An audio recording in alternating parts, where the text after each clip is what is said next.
magandang tanghali po sa ating lahat. Nandito si Kuya. Kuya, anong pangalan ng construction mo, Kuya? ERQ Construction. ERQ Construction ba? Ang base ninyo sa El Salvador? Ayan, so kumuha si Kuya ng ano niya, itong lower niya na customize. Ano nga size nito, Kuya? Nakalimutan ko. Ano to? 20 yung half 20 by 30 by 40 inches. 40 cm. 40 cm, 20 cm ang lapad niya. Tapos ang haba niya 8, 30. 30. Tapos 40, 30, 20. ulitin mo, Kuya. Ano to? 40, 30, 150 pala.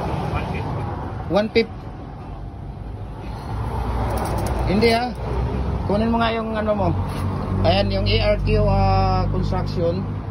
Nagpa-customize po siya dito ng ano sa atin, no, ng molder. 150, 15. Ayan, patingin nga kung anong size nito. Ato na lang i-actual 15. Ayan, sa inches, sa inches. Sa inches 6. Size sa inches, tapos Ito 40. ito 16 inches. 16. Ayan, 16 inches. Tapos Ito 32. 30. 8 inches. 8 inches ang ano niya, ang haba niya. Ay, ang lapad niya, ang taas niya. Ayun. So, yan po ang ano ni Kuya. Okay. Tama. Yan yung order ni Kuya. At gagamitin niyo, saan niyo yung gagamitin, Kuya? Replace of loader sa Tanduay Distillers Incorporated. Sa El Salvador, yung warehouse nila. Warehouse. Gagamitin lang sa warehouse. Ayan si Kuya. Ang pangalan mo, Kuya? J. Si J. Arandilla. Ayan.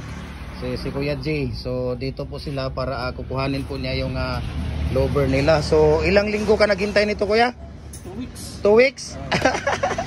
Buti nga, no? Buti nga nahabol natin ng 2 weeks, ano? Ayan, so yan na yung order mo, Kuya. Saan mo ba yan ilagay? Sige, kunin mo na yan. Kasi ginamit yun. Ayan. Oh. Doon ka lang daan, Kuya. Ikot ka doon. Ayan si Kuya J. So dadalhin niya yan dito. Ikakarga na lang niya yan sa motor. Ayan.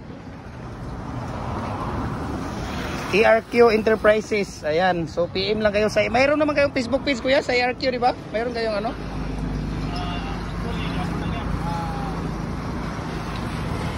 Royalty lang binayaran namin sa ERQ. Okay. So ayan. So thank you so much, Kuya. And God bless, no? God bless you. Sana maganda yung ano ninyo diyan. Pagkakagawa ninyo diyan.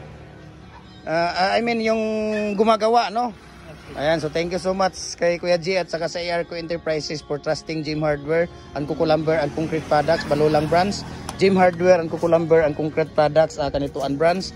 Jim Hardware and Kuko Lumber, Tambo, Makasandig Brands, at saka sa ating personal Facebook account, Felix Tan Pagikan Jr. at saka sa ating Instagram, Felix_Pagikan 2000. Ayan, follow na po kayo, share, comment, and likes para updated po kayo sa ating mga video. At mabuhay at maraming salamat po sa ating lahat.